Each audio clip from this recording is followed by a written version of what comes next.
네. 직장인들의 월급을 이제 보통 유리지갑이라고 부르죠. 받은 월급만큼 정해진 세율에 따라 세금을 내는 것이 당연한 일이지만 막상 내려면 아까운 것도 사실인데요. 그래서 요즘 절세 방법 중 하나로 벤처 투자가 뜨고 있다고 합니다.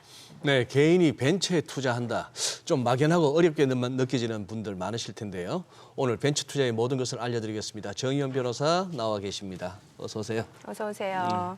뭐 일단 세금 얘기부터 좀 해봐야 될 것 같은데 월급만 빼고 다 오른다는 푸념은 사실 어제 오늘 일은 아닌 것 같은데 고물가로 실제로 실질 임금은 줄었는데 세금은 또 많이 늘었는데 근로소득세가 이제 5년 사이에 70% 가까이 늘었죠. 네, 맞습니다. 지금 현재 근로소득세가 사상 처음으로 50조 원을 돌파했다라는 이야기가 있었습니다. 네. 이는 5년간 70% 가까이 증가한 수치인데요. 근로소득세 같은 경우에는 근로자의 월급에서 그 월급과 상여금, 세비 등을 근로소득에 부과되는 세금인데 급여에서 원천 징수가 이루어집니다. 네. 정부는 이 때문에 사용자의 근로자 수가 늘어났고 임금도 증가한 만큼 자연스럽게 세수도 늘어난 것이다. 이러한 입장인데요. 하지만 이제 근로자들 같은 경우에는 물가 상승률이 워낙 가파르기 때문에 이런 것들을 반영한다면 실질적으로 내가 체감하는 급여는 줄어든 것이 아니냐라는 지적이 많이 있어 왔습니다. 이 때문에 올해부터는 과세 표준을 좀 완화해서요.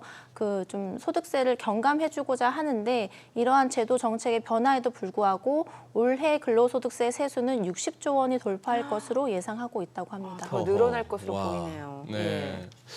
자, 그러다 보니 사람들이 이제 어쨌거나 세금 줄이려고 이제 애를 쓰는 거 아니에요? 그러다 보니까 이제 벤처 투자가 인기다. 소득 공제가 된다. 한번 좀 무슨 말인지 한번 좀 설명을 해 주시죠. 네, 맞습니다. 벤처기업이라고 하면 굉장히 좀 어렵게 하고 예. 막연하게만 좀 느껴지실 네. 텐데요. 예를 들면 지금 현재 뭐 바이오 사업이라든지 플랫폼 사업이라든지 이렇게 신기술이나 아이디어를 가지고 창업하는 중소기업들을 벤처기업이라고 하는데요. 이제 나라에서는 이런 벤처기업들을 육성하기 위해서 조세특례제한법에 소득공제에 관한 규정을 정해두고 있습니다. 그래서 개인이 만약에 그 벤처기업에 직접 투자하거나 아니면 개인 투자조합을 결성해서 이 투자조합을 통해서 투자를 하는 경우에는 소득공제를 해주겠다라고 명확하게 법에 규정을 좀 하고 있는데요. 이 때문에 법에 뭐 벤처기업에 투자를 하면 소득공제를 받을 수 있다라는 이야기가 나오고 있는 것입니다. 우리 옛날부터 들었던 얘기가 엔젤 투자라는 거 아닙니까? 네, 네. 상장도 되기 전에 네.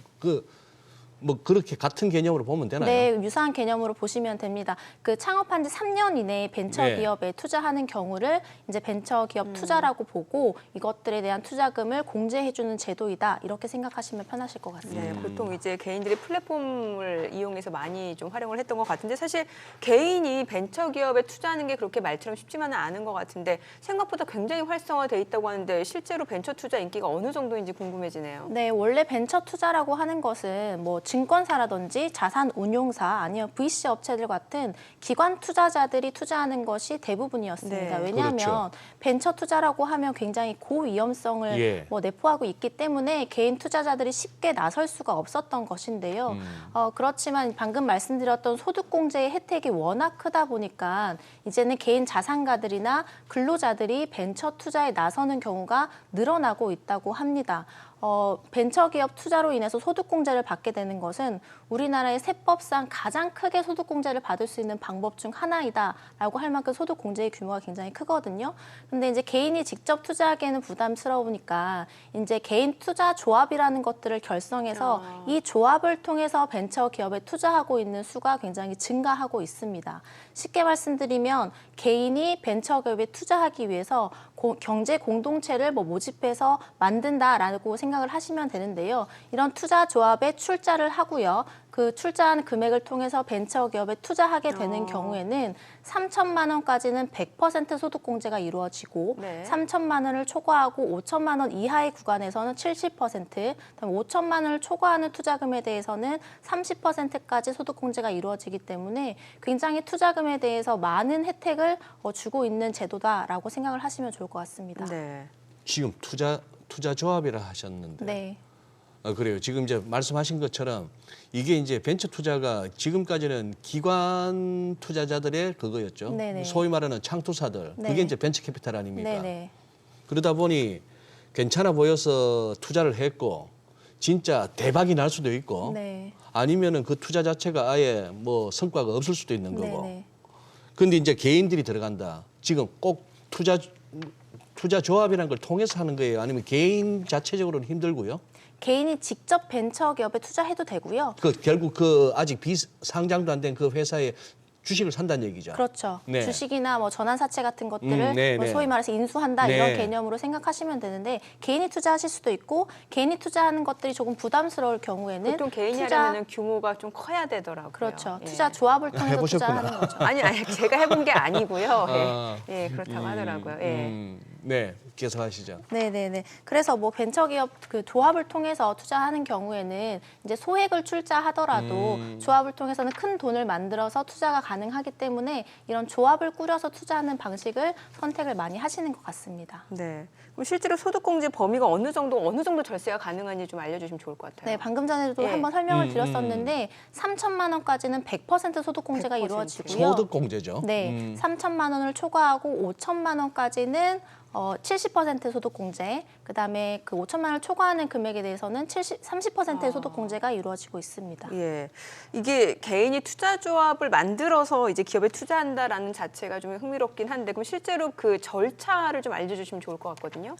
개인 투자 조합을 예. 직접 이제 설립을 해서 조합을 통해 투자를 하시려고 하시는 경우에는요, 개인 투자 조합 설립 계획서를 중소벤처기업부에 제출하시면 되고요. 예. 이렇게 제출해서 승인된 뭐 계획서 같은 경우에는 승인 공문이 발송이 됩니다. 이 경우에는 조합 명의로 납세 고유번호증을 발급받으실 수 있는데 이걸 발급받으셔야지만 은행에서 조합 명의로 예금 통장을 개설하실 수가 있습니다. 네. 이렇게 예금 통장까지 개설됐다 하면 조합원을 모집해야 되겠죠. 그렇기 때문에 49명 이하로 사모 방식으로 조합원을 모집하실 수 있고요. 예. 조합원 1인당 출자 금액은 100만 원 이상이어야 되고 조합의 총 출자금은 1억 원 이상이 되어야 합니다.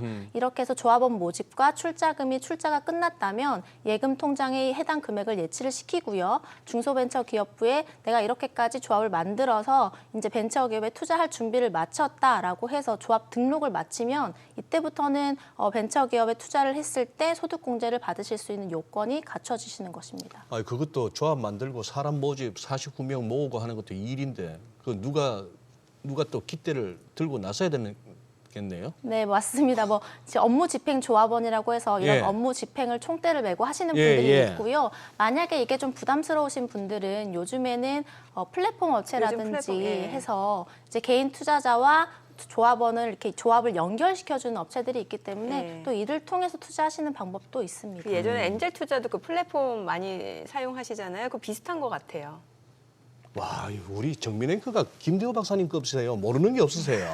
아니 그건 아니고 그건 아니고. 이렇게 좀 컴퓨터랑 많이 친하면은 알 수 있어요. 예.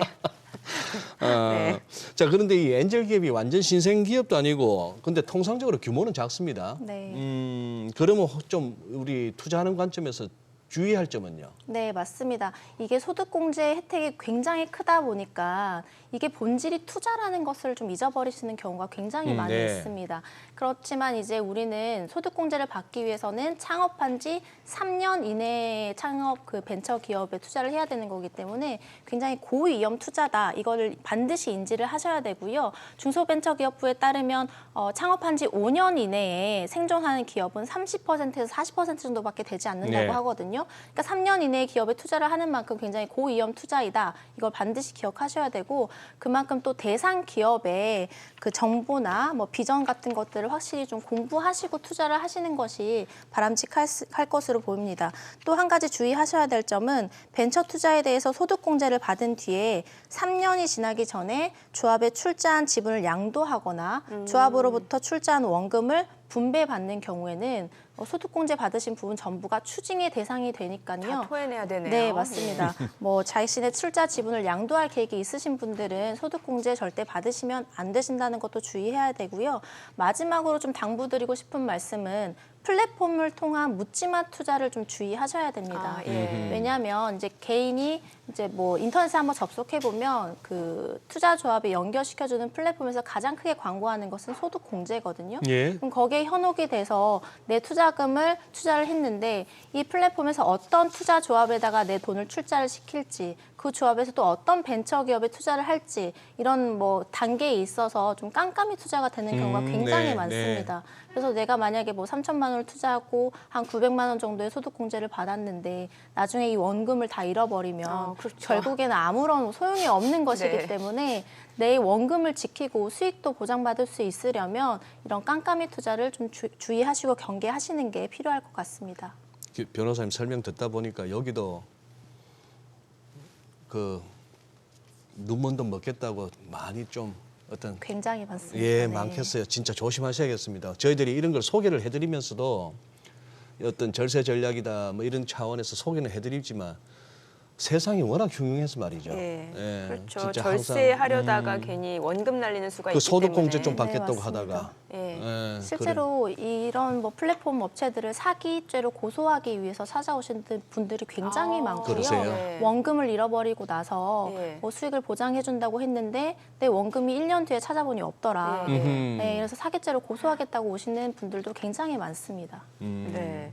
저희가 뭐 결국에는 이게 절세하겠다고 이제 그 방법의 일환으로 벤처 투자 얘기를 한 거니까 네. 올해부터 그 과세 표준 구간이 개편된다면서요. 네, 맞습니다. 예. 15년 만에 과표 구간이 조정이 되었는데요. 15년 만에요. 네, 맞습니다. 우리나라 과세 표준의 그 구간이 8개의 구간으로 나누어져 있거든요. 근데 이 하위 2개의 구간에 대해서 상향 조정이 되었는데요.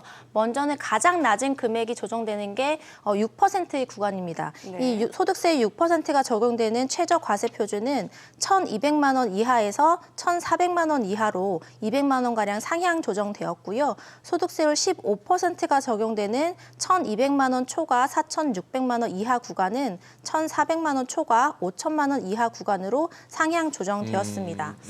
뭐 참고로 좀 말씀을 드리자면 우리나라는 누진세율을 좀 적용하고 예. 있거든요. 따라서 소득이 2천만 원이면 2천만 원인 구간인 15% 구간이 딱 적용이 되는 게 아니고 네. 1,400만 원까지는 6%의 세율이 적용이 되고 그다음에 1,400만 원을 초과하는 600만 원은 15%가 적용됩니다. 이런 식으로 내 소득을 쪼개서 적용하는 것이기 아하. 때문에 하위 2개 구간이 조정되었다라고 하시면 내가 속해져 있는 과표 구간이 아니니까 나는 혜택을 못 받는 거 아닌가라고 생각하시는 분들이 있는데 근로소득이 있으신 분들이라면 하위 2개 구간이 조정되었기 때문에 네. 소득세 경감 혜택을 대부분 받으실 수 있을 것으로 보입니다. 아 그게 키포인트구나. 네. 네네. 어느 정도 줄어드나요 실제적으로? 예, 한번? 실제로 예. 금액을 좀 알면 더 예. 와닿을 것 같아요. 네, 뭐 개개인별로 물론 다르겠지만 정부가 발표한 자료에 따르면요. 소득세 구간이 4,600만 원에서 8,800만 원 사이에 있는 그 사이의 과표 구간에 해당하시는 분들이 가장 큰 혜택을 볼 것이다 이런 발표가 있었습니다. 또 정부가 소득세 그 평균 자료들을 가지고 계산해 본 결과 연소득이 7,800만 원 정도가 되시고 과표 구간 5천만 원 정도 되시는 분 같은 경우에는 작년에 비해서 54만 원 정도 소득세가 경감된다 이런 계산 결과가 나왔거든요. 이게 뭐 이제 표준치는 아니겠지만 이 정도 수준으로 경감 혜택을 볼 수 있다라는 것들을 참고할 수 있는 수치는 될 수 있을 것 같습니다. 네, 뭐 예. 근로자분들의 연말정산 하지만 사실 이제 뭐 근로소득 말고도 여러 가지 뭐 사업소득 있으신 분들 종합소득세 신고해야 되잖아요. 네. 올해 소득세 신고할 때 좀 놓치지 말아야 할 부분이 있다면 어떤 게 있을까요? 네, 일단 소득 공제 항목이 좀 늘어났고요. 아, 예. 이 부분들을 좀 잘 챙겨 보신다면 과표 구간을 낮출 수 있기 때문에 잘 챙기시는 게 좀 필요할 것 같습니다. 대표적으로는 신용카드하고 체크카드가 소득 공제되는 기간이 3년이 연장이 되었고요. 그다음에 뭐 영화 같은 것들을 관람하면 이 부분은 원래 소득공제 대상이 아니었는데 네. 이제는 이 부분도 소득공제 대상으로 포함이 되었습니다. 이 부분도 좀 뭐 체크해 보시면 좋을 것 같고 월세 주택에 사시는 분들 같은 경우에는 소액공제 비율이 좀 늘어났기 때문에 월세 사시는 분들은 조금 더 혜택을 많이 받아보실 수 있겠다라는 점 한번 챙겨보시면 좋을 것 같습니다. 네, 변호사님 오늘 내용 잘 들었습니다. 고맙습니다. 고맙습니다. 네, 저희 방송 중에 전해드린 내용과 관련해서 모든 투자 판단 책임 투자자분들께 있다는 점 다시 한번 알려드립니다. 네, 세상의 모든 돈 되는 정보 100분 머니쇼 오늘은 여기서 인사드리겠습니다. 저희는 내일 오전 8시에 다시 찾아뵙겠습니다. 시청해주신 여러분 고맙습니다.